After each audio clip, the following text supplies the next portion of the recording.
Donc, en quoi le mécénat est un vecteur d'innovation pour l'entreprise et pour la société? C'est vrai que favoriser la créativité, créer des synergies entre logique économique et d'intérêt général, soutenir les nouvelles tendances, prendre des risques, en fait, finalement, in fine, autant d'objectifs qui peuvent être atteints grâce au mécénat. Alors, comment faire pour développer tout cela?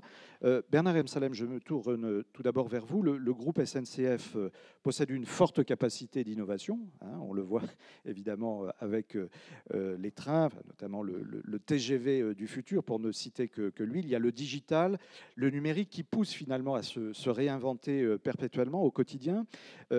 Peut-on dire la même chose du mécénat, mécénat en tant que moyen facteur d'innovation? Bonjour à tous. Oui, je crois qu'on peut le dire, mais il faut d'abord dire un mot sur cette force que représente l'innovation. L'innovation, c'est quelque chose qui conduit à essayer de chercher des idées nouvelles, des réponses nouvelles à des questions qui émergent. Donc l'innovation, c'est quelque chose de très intéressant pour créer une dynamique. Et cette dynamique, nous la connaissons, nous, dans les sujets techniques, depuis très longtemps. On les réutilise aujourd'hui de manière extrêmement forte, avec le digital, avec les drones, par exemple, etc. On l'utilise aussi dans des démarches de service, avec voyagesncf.com, pour prendre juste un exemple bien connu de tout le monde. Mais ce qui est intéressant, c'est de voir comment l'innovation peut arriver sur les questions de management et est-ce que le mécénat peut être un vecteur d'innovation. Alors, l'est-il? Vous allez me dire oui, évidemment. Je vais vous dire oui, évidemment. J'espère. Je vais vous dire oui. Je vais vous le dire oui. Et vous allez nous convaincre parce que vous avez des arguments. Pas seulement parce que vous l'attendez, mais parce que je crois que c'est vrai. Il faut d'abord se mettre avec deux facteurs qui aident au fond que oui. Parce que le premier facteur, c'est une contrainte, c'est il y a moins d'argent. Il y a moins de moyens. C'est-à-dire les budgets publics se réduisent comme peau de chagrin, entre autres. Les budgets publics, les budgets des entreprises, les budgets de tout le monde, des collectivités territoriales, etc., diminuent. Et alors, donc il y a moins d'argent, et ceux qui mettent de l'argent veulent voir que ça serve à quelque chose. Et on parlait tout à l'heure de professionnalisation. Donc il y a l'exigence par rapport aux opérations de. Donc c'est une vraie contrainte qui arrive dans l'univers du mécénat, qui est de je veux avoir quelque chose qui soit efficace par rapport à l'argent mis. Et le deuxième élément qui me paraît intéressant, c'est l'opportunité que représente l'espèce de situation molle dans laquelle notre société se trouve et dans laquelle il faut au contraire répondre avec une dimension qui soit plutôt dynamique. C'est-à-dire qu'en fait, dans les organisations, dans les entreprises comme la nôtre, comme dans les autres entreprises, dans la société en général, il y a une telle perte de sens que ce n'est plus tenable. Donc c'est une affaire à la fois de financement, mais aussi une affaire de management, une affaire de femmes et d'hommes à l'interne de l'entreprise. Oui, c'est une vraie affaire de responsabilité individuelle, de situation individuelle, etc. Et donc si je prends un exemple, on s'aperçoit que effectivement quelque chose peut se faire à l'intérieur des organisations. Et nous avons développé une démarche de mécénat de compétences extrêmement importante à la SNCF, extrêmement importante, dans la mesure où nous donnons la possibilité à tout salarié, il y a en tout 150 000 cheminots, donc tout salarié, ça fait beaucoup de monde, de pouvoir en tout cas potentiellement, à condition de trouver les moyens de le faire, apporter 10 jours de son temps de travail sur une opération de soutien d'une association. Et donc, il y a comme ça une véritable opportunité pour les salariés de l'entreprise d'apporter quelque chose à une association qui a besoin d'une compétence. Et donc, vous imaginez le travail extrême de dentelle qui est fait par la Fondation, qui consiste à mettre en action, d'une part, des demandes d'associations, de petites associations le plus souvent, qui ont besoin de telles compétences de gestion pour quelques jours, telles compétences techniques, informatiques, numériques par exemple, et d'autre part des individus de l'entreprise pour qu'ils puissent répondre à ce besoin. Et il faut que ceci se passe à un temps donné, à un espace donné, c'est-à-dire que si vous avez quelqu'un disponible à Lyon et que l'association se trouve à Rennes, ben, ça ne matche pas. Donc il faut effectivement faire ce travail-là. Donc tout cela, sans le mécénat, ce n'est pas possible. Mais comment vous le travaillez à l'interne, ce mécénat? C'est compris par les salariés de la SNCF. Ben, ils sont volontaires, ils s'engagent. Ben, il y a 1500 personnes qui ont déjà fait ce genre de travail, ce genre d'opération. Le résultat est extraordinaire. C'est-à-dire qu'en fait, ça a un effet de motivation interne formidable. Les gens reviennent boostés de cette utilité. Ils ont récupéré un sens supplémentaire à leur action de tous les jours, dans le cadre de leur cadre de travail, et favorisé par l'entreprise. C'est-à-dire que ce n'est pas quelque chose qu'ils ont fait tout seuls le soir avec la bonne volonté, mais c'est quelque chose qui leur a été permis, apporté, rendu possible par l'entreprise. Et donc, il y a une convergence de valeurs entre ce que l'entreprise a envie de soutenir et ce que ces personnes veulent faire. Et donc, dans leur temps de l'entreprise, elles ont comme ça donné une partie de sens à leur activité. Et donc, c'est un appui formidable. Donc, tout l'intérêt, en fait, pour vous, pour la SNCF, pour la Fondation, c'est de multiplier les partenariats, finalement. Plus de partenaires, c'est plus de motivation et plus d'action. Oui, et de le penser à différents niveaux. C'est-à-dire qu'en fait, il faut réfléchir à qui on aide et dans quelles circonstances on aide. Et c'est vrai que nous sommes attachés, nous, à la SNCF, à soutenir des grandes associations, mais surtout énormément de petites associations pour lesquelles il y a un travail qui est fait localement, de manière territoriale. L'ancrage territorial est pour nous absolument essentiel. Et ce sont des salariés de la SNCF qui identifient des associations qui, localement, ont besoin d'un microfinancement pour permettre cet apport de l'entreprise. Et nous avons créé ce qu'on appelle les coups de cœur solidaires, c'est-à-dire des salariés qui sont dans des associations et qui demandent un financement à la Fondation SNCF pour leur association. Et donc, il y a une réappropriation collective et par chacun des salariés, potentiels en tout cas, de l'action même de mécénat. Donc il y a un dialogue permanent entre l'entreprise, la fondation et les salariés. Vous valorisez tout cela à combien? Vos actions de mécénat aujourd'hui, on peut la valoriser finalement? Il y a une valeur à tout cela? Non, enfin, il y a si je pour la SNCF, j'entends. Il y a un coût, si je puis dire, c'est-à-dire un budget. Ça, le budget est connu, c'est un budget relativement important puisqu'il est de 5 millions d'euros annuels. Donc c'est un vrai engagement de la part de l'entreprise. Mais qui fait effet de levier finalement. Mais voilà, c'est ça qui est intéressant, c'est qu'il s'agit d'apporter, c'est ça le bénéfice. Et chaque fois que nous essayons de participer à une opération d'une association, ce que nous cherchons à faire, c'est que ça change la donne. La première chose que j'ai dite à Marianne Échelle, déléguée générale de notre association, c'est je lui ai dit, ce qu'il faut, c'est ne pas saupoudrer de manière inefficace ce que l'on fait. Il s'agit d'apporter chaque fois, même ponctuellement, même pour une petite association, dans un petit financement, apporter chaque fois un changement de nature. Et c'est cet engagement de changement de nature qui me paraît être le plus important pour notre fondation. Avec une vigilance accrue, comme Madame de Rothschild tout à l'heure, c'est-à-dire vous ne vous engagez absolument pas dans des initiatives qui vous semblent plus ou moins hasardeuses. Ça c'est clair, c'est de l'argent public pour ce qui nous concerne, mais même si ce n'était pas de l'argent public, c'est la même chose. Il faut faire attention à ce que l'on fait. On ne pourrait pas se regarder dans la face si on jetait l'argent. La période dans laquelle le mécénat était juste un don est terminée, en tout cas pour des entreprises comme la nôtre, mais je crois de manière générale. Ce que l'on veut, c'est que ça apporte quelque chose, que ça change une donne. C'est un vrai investissement. Que ça soit un vrai investissement collectif de la société tout entière. Donc c'est un effet de levier considérable de ce point de vue-là. Et donc c'est effectivement très important. Je rajouterai un autre élément. Parlez bien près du micro, s'il vous plaît. Pardon. Je vous en prie.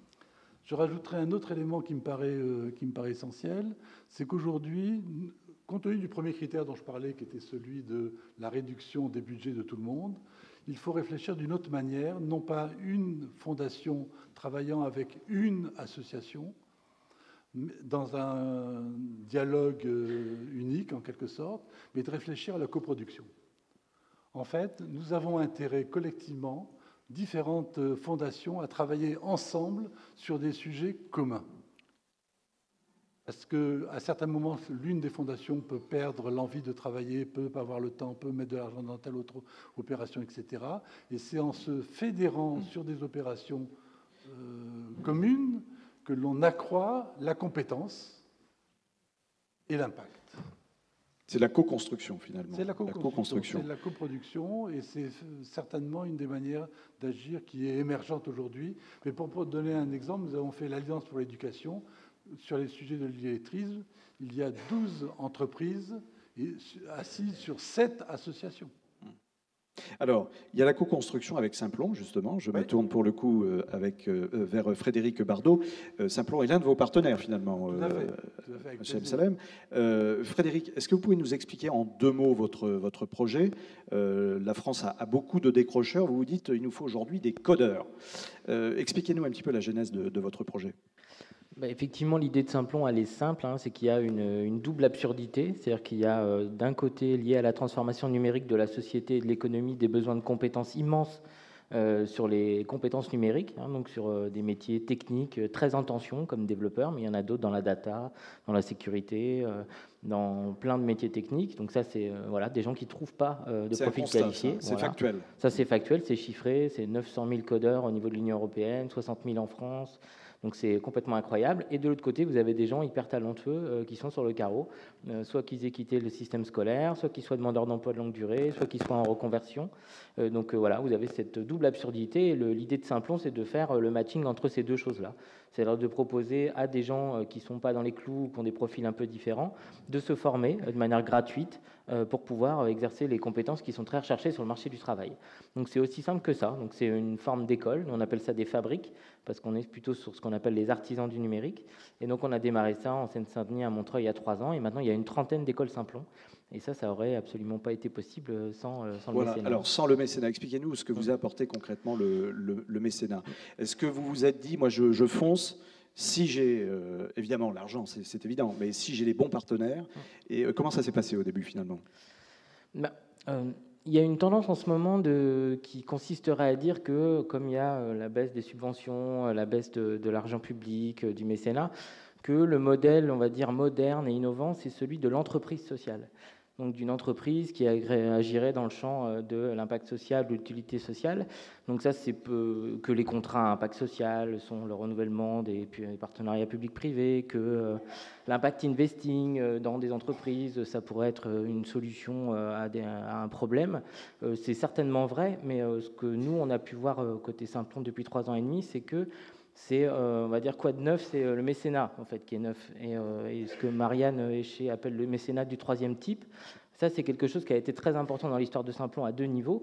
Un, nous on est une entreprise avec l'agrément ESUS de l'État, donc on appartient au champ de l'économie sociale et solidaire, mais immédiatement on a eu besoin d'avoir un bras armé d'intérêt général. Donc on a monté comme Saïd une fondation Simplon. Donc qui nous permet d'agir dans le champ de l'intérêt général, et nos partenaires, ce sont des acteurs de l'intérêt général. Donc c'est le cas de la Fondation SNCF et d'autres fondations qui sont présentes ici. Donc la nouveauté et l'innovation, tout ce qu'il y a de plus difficile à financer et de plus difficile à mettre en œuvre, c'est pas par le modèle économique qu'on arrive à le faire, c'est par le mécénat. Et ça, je trouve que c'est d'une modernité incroyable. Et donc le mécénat est loin d'être ringard. Je crois qu'il n'a jamais été aussi actuel et aussi pertinent. Et aujourd'hui, qu'est-ce qu'il vous faudrait pour développer justement cette initiative? Vous continuez à essaimer, évidemment, mais vous cherchez d'autres partenaires? Comment ça se passe? Là encore, je vais rejoindre, c'était pas du tout coordonné, mais rejoindre ce qu'a dit Saïd Amouche. Donc je pense que ce qui manque en ce moment, c'est la convergence. C'est-à-dire la mutualisation, la synergie. Il y a plein de gens qui travaillent dans le champ de l'emploi et malheureusement, on ne travaille pas ensemble. Il y a plein de gens qui travaillent sur le champ des réfugiés, mais on ne travaille pas ensemble. Il y a plein de gens qui travaillent sur les jeunes décrocheurs, mais on ne travaille pas ensemble. Donc chacun est dans son silo, chacun est, on va dire, gargarisé par son projet, qu'il incarne. Il y a aussi des gens qui starifient un petit peu les entrepreneurs sociaux ou les responsables d'organisations qui ont un gros impact. Je pense que l'impact serait démultiplié si on coopérait tous ensemble. Et les mécènes peuvent être justement le ciment entre différents partenaires, non? Je discutais avec un grand donateur belge il n'y a pas longtemps et je lui disais, mais pourquoi est-ce qu'il n'y a pas une fondation qui donne une prime en fait, à la collaboration entre les projets à un fort impact social? Pourquoi est-ce qu'on n'indexe pas, on va dire, le mécénat à l'obligation impérieuse de travailler avec des projets qui sont de manière soit connectés directement, soit indirectement? Je pense qu'en termes d'impact, ce serait démultipliant. Et l'autre chose sur la modernité du mécénat, on travaille aussi avec la fondation Accenture. Moi, j'ai découvert le mécénat de compétences avec Accenture. Je pense que sans le mécénat de compétences d'Accenture, Simplon aurait été dans le mur. C'est-à-dire que c'est vraiment, ils nous ont sauvé la vie plusieurs fois. Et la modernité de ce mécénat de compétences-là, où on a... moi, je trouve que c'est les meilleurs consultants d'Accenture qui sont avec nous, forcément. Mais je veux dire, ils font partie de l'équipe, ils émargent sur ce projet-là comme ils émargent sur des clients. C'est d'un professionnalisme sans borne, C'est incroyable. Mais on peut multiplier comme ça les exemples, parce que vous êtes jeune, dynamique, vous avez une idée, vous avez réussi à la mettre en œuvre. Il y a beaucoup de Frédéric Bardot en France aujourd'hui, comme ça, et qui... tiens, oui, le regard de Bernard M. Salem peut-être. Est-ce que vous êtes vous-même contacté? Est-ce que la SNCF, la Fondation, est contactée par des jeunes qui sont bourrés d'idées et que vous avez envie de suivre? Oui, c'est ça qui est formidable, c'est qu'il y a des tas de jeunes qui ont des idées formidables, comme celle de mon voisin de gauche, mais de celui qui était à sa place avant et bien d'autres. En fait, on peut être optimiste sur ce qui se passe dans la société aujourd'hui. C'est-à-dire, en fait, on n'attend plus que les systèmes se mettent en place tout seuls, on prend des initiatives pour y arriver. Et on trouve des partenaires pour pouvoir le faire. Enfin, oui, j'ai l'impression qu'il se passe quelque chose. Frédéric Bardot? Là encore quelques exemples, c'est-à-dire qu'au-delà de Simplon, c'est les projets internes à Simplon qui trouvent des acteurs d'intérêt général pour les financer. Donc la Fondation SNCF, c'est sur la mobilité des gens qui sont dans nos formations. Et grâce à la Fondation SNCF, on a pu faire le tour de France. On a une espèce d'Erasmus interne à Simplon, donc des gens de Marseille qui vont aller à Roubaix ou ailleurs. Et il y a des gens dans les quartiers nord de Marseille, d'ailleurs... Simplon à Marseille a été soutenu par la Fondation Société Générale. Il y a des gens qui n'avaient jamais vu la mer, et alors voir Paris, c'est encore plus incroyable. Donc la mobilité, c'est quelque chose. Avec la Fondation SNCF, on travaille sur les filles et le numérique, parce que c'est un milieu qui est quand même extrêmement misogyne. Avec la Fondation Total, on a pu faire un pilote sur une formation de réfugiés statutaires, principalement syriens, de démontrer que l'inclusion et que ces gens-là sont une richesse pour notre pays et pas du tout une tare.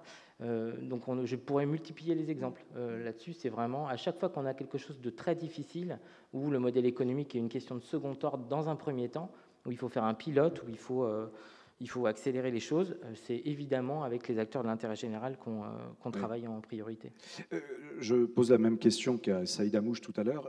Comment votre initiative est perçue par les entreprises avec qui vous discutez? Est-ce qu'elles vous disent « Ah bah oui, tiens, on n'y avait pas pensé avant, heureusement que vous êtes venu, parce qu'on aurait pu le faire, mais on n'y a pas pensé ». Est-ce que là aussi, il n'y a pas une mentalité à changer auprès des entreprises? Nous, on travaille très bien avec les entreprises selon différents prismes. En fait, il y a des entreprises qui s'intéressent à Simplon pour le côté mécénat ou RSE. Il y a des entreprises qui s'intéressent à Simplon parce que ça parle à leur modalité de transformation numérique. Ils se disent, parce que les décrochés du numérique, il n'y en a pas que dans les quartiers populaires. Hein. Il y en a dans les comités exécutifs des grands groupes, il y en a à l'Assemblée nationale, il y en a dans les cabinets ministériels. Donc nous, on pousse la perversité jusqu'à faire former les gens des COMEX des grands groupes par les décrocheurs qui sont dans nos formations. Restez pervers, là. Voilà, donc ça c'est intéressant. Là où on a le plus de difficultés, et là encore je rejoins complètement Saïd, ça doit être encore pire pour nous, parce que nous on s'intéresse aux gens issus de la diversité, mais eux ils n'ont pas de diplôme, pas de diplôme de grandes écoles. Donc là, passer la barre des RH et dire à quelqu'un, lui il n'a pas le bac, mais c'est un très très bon développeur, et tu devrais le faire rentrer dans ta DSI en tant que développeur, là c'est un peu la bataille. Hein. Bernard M. Salem est en train de boire du petit lait là, en vous écoutant. Oui, tout à fait. Moi, je trouve la transformation.